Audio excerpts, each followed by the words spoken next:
Apes, I know a lot of us have a lot of money invested in AMC, and I'm right there with you. And let me be the first to tell you, AMC's not hostilely being taken over by Intera Capital.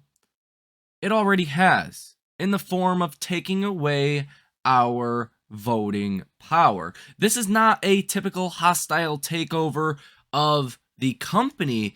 This is a hostile takeover of common stockholders' voting power. And if there's one video, any one video on this channel that you guys spread in the community, in chat rooms, you send this to the damn judge. Pardon my language, Zurn, if you're watching this video. Common stockholders' right to vote in a fair and free vote has been taken away. And we're going to outline that in this video. Now, before we get into it, I want to first highlight this comment because I want to give credit where credit is due. And number one, thank you for being subscribed for a year. That really does mean a lot. It's been a hell of a journey.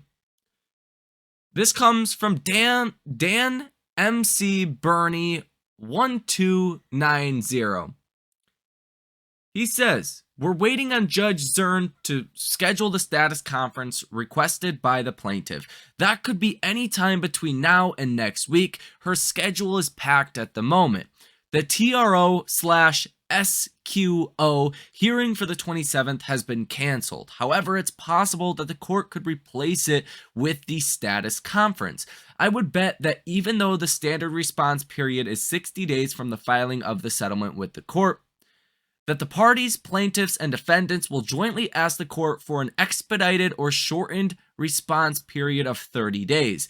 AMC needs to get this done ASAP, and I'd expect Allegheny to go along with that. There's been ample time for shareholders to learn of this issue and a lot of publicity surrounding it. If you're an AMC shareholder and haven't heard about the lawsuit and proposed settlement yet, you probably shouldn't be investing. That said, it'll be up to Judge Zurn to grant the 30-day response window or not. I give it a 50% chance. Now, Judge Zurn can do what she wants. If she rules this settlement is not fair, there's not going to be a response window. There's just not going to be a settlement.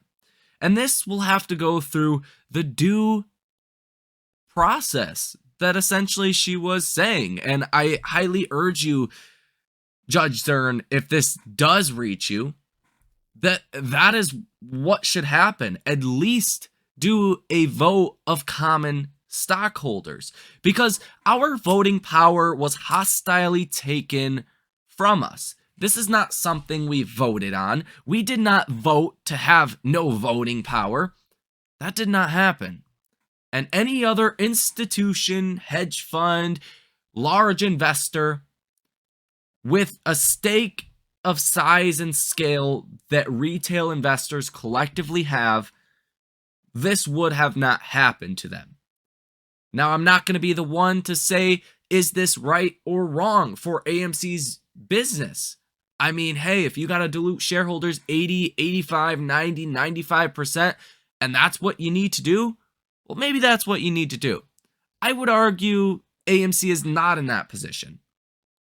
Now, let's get into some of the laws that AMC broke. So, this actually comes from Brian Tuttle, and I know this has got a lot of publicity already, like the comment I just went over talks about, but I think it needs some more, and I think this really needs to be heard by Judge Zurn because it's very clear. Now, dear Vice Chancellor Zurn, I am writing this honorable court after review of the docket entries and recent developments specifically regarding the proposed settlement agreement. Understandably, this unusual action has brought significant attention and controversy to your attentiveness. Ordinarily, I would not interject, but I have intimate knowledge and relative facts about this case which compel me to bring them before you. For starters, I am a common shareholder of AMC Entertainment, whom has held shares from before the distribution of the preferred stock units. Almost immediately after the review of registration statements outlining the voting rights and conversion ratio of the preferred stock units, I took several actions to defend my investment in AMC Common stock. These actions include the following. On 10/5/2022, October 5th, 2022, I filed a complaint with the United States Securities and Exchange Commission alleging the preferred stock units voting rights were in violation of DGCL 242. The complaint was forwarded to AMC that day. On October 5th, 2022, the same day, I emailed lead counsel in the Allegheny case, Michael Berry, notifying him I was working on a grievance which, quote, involves AMC Entertainment Holdings issuance of the dividend. It is now selling onto the market without shareholders' consent. On October 10th, after a brief phone conversation, I sent Michael Berry a 4-paragraph synopsis of, quote, the AMC grievance. The allegations in the synopsis are consistent with the Allegheny complaint. Periodically, therefore, I emailed Mr. Berry with several follow-ups, letting him know I was still on this AMC Entertainment case. On February 16, 2023, prior to the filing of the above-styled case, I noticed AMC through written communication via email to CEO Adam Aron, noting proposals 1 through 3 are in breach of Section 242. 8 preferred stock equity units cannot vote on the proposal to increase the authorized number of AMC common stock. Such a vote can only be voted on by AMC as a separate class, independent 8. On February 20th, 2023, I noticed the New York Stock Exchange via email AMC breach Rule 312 of the New York Stock Exchange Company Manual by selling over 20% of the company's voting power in a private sale, below the minimum price threshold set forth in Section 312 of the New York Stock Exchange Company Manual, without shareholder approval. On February 23rd, I sent a follow-up notice informing the New York Stock Exchange AMC was also, quote, in breach of New York Stock Exchange American Company Guide Section 122 due to the issuance of super voting stock. On February 27th, I sent a written communication via email to AMC CEO Adam Aron demanding AMC terminate the board's proposals solicited for March 14th shareholder meeting and promptly investigate an equitable remedy under DGCL 204 and 205. Mr. Aron acknowledged receipt of my demand and rejected it. On March 14th, after review of Mr. Aron's Twitter proclamation, AMC shareholders voted in an 87% landslide to approve the authorization of new common stock. I again emailed Mr. Aron demanding Mr. Aron retract his statement or at minimum post a clarification stating 87% is misleading as 87% of shares did not vote per quorum. The computer share agreements and Intera pledge votes deceptively amplify the percentage you are reporting by boosting computer share non-votes, thereby drowning out what really matters. Common share broker non-votes.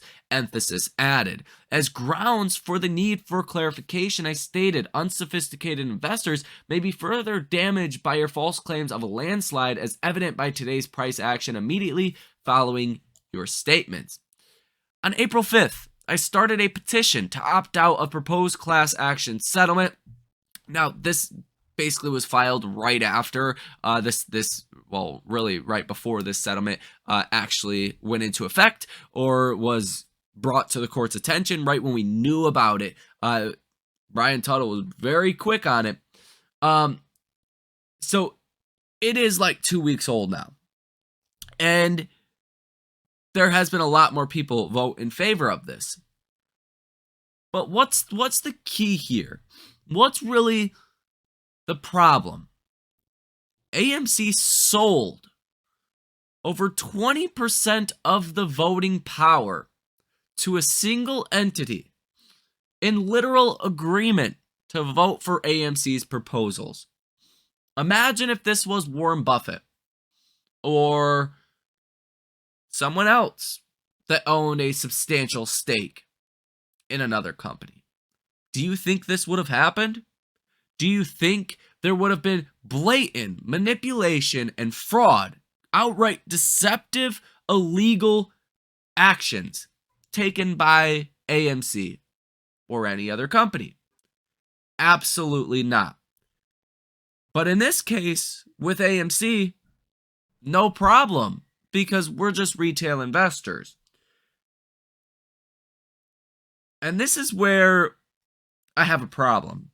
Because, to be honest, I mean, maybe AMC does have to raise capital. Maybe that's a good thing. Maybe that makes AMC stock go higher from here. That's possible. But you can't just deceive investors and sell away their voting power by literal, what do you want to call it, fake shares? What, these apes were created out of thin air and gave the same voting power as AMC Common stock? And you just sold a chunk of it to Intera in a literal written agreement that they would vote yes for all of these proposals. That doesn't even sound okay. That doesn't even sound right. So I urge Chancellor Zurn to at least do a revote, a real vote of AMC Common stockholders. Now 132 million common stockholders voted for these proposals. 52 million voted against. And I think if it were not for this arbitrage trade, buying ape, shorting AMC, you would have not seen, which had to have been almost all of the institutional investors in AMC, vote yes to this.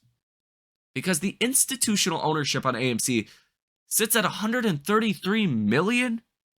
That means there was very few, likely very few, retail investors that voted yes for this. Better yet, Judge Zurn, you should only let retail investors vote for this. You should have 2 votes at the same time to see, did 87% of retail investors vote yes to this? Or was it hedge funds and institutional investors that have something to gain here exterior from investing in AMC? I think there's a difference between getting yes votes because someone stands to benefit dramatically and one tends to potentially lose 80, 85, 90, 95% of their equity. Maybe less, but I mean, that's what AMC's trying to dilute you that much, trying to dilute AMC that much. I don't think that's appropriate. I don't think that's fair. And at this point, I don't think Judge Zurn is blinded to these facts. And I don't think this is going to instantly go open for comment. I don't. I think there will be some action taken on April 27th. Or maybe sooner. Because obviously the status quo order was not lifted.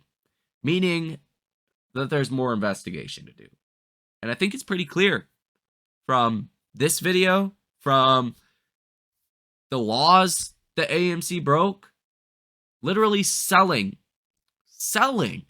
more than 20% of the voting power of the company of AMC to people that stand to benefit when retail investors, when AMC common stockholders do not.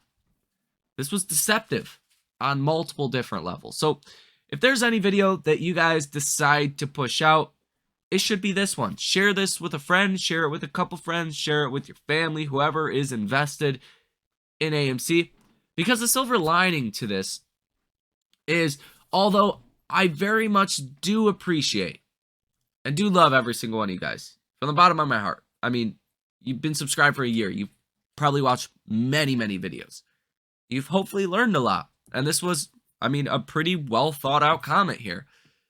But I don't think that I'll have to, respectfully disagree. I don't think there's been a decision made that is instantly going to pass these proposals. I just don't think that's the case. Maybe I have too much confidence in the court. courts. Maybe that's true. Maybe that's true. But I do think there's brighter days ahead for AMC's share price, given the illegal, deceptive nature of this whole entire vote. It's in the court's hands now. They don't have to go through with, boom, we're just going to get April 27th comes along, open for comment. No. The judge could demand a new vote. She could, if she wanted to, say this was illegal. You can't do this. It's not going to happen. There's no reverse split. That is a possibility. That is nothing is set in stone right now. And I think that's the silver lining. And I think the status quo not getting lifted is evident of something. That is all I got for you guys. Hit the like button, subscribe to the channel, source your comments, questions, or concerns down below in the comment section. Thank you guys for watching, and I will see you in the next one.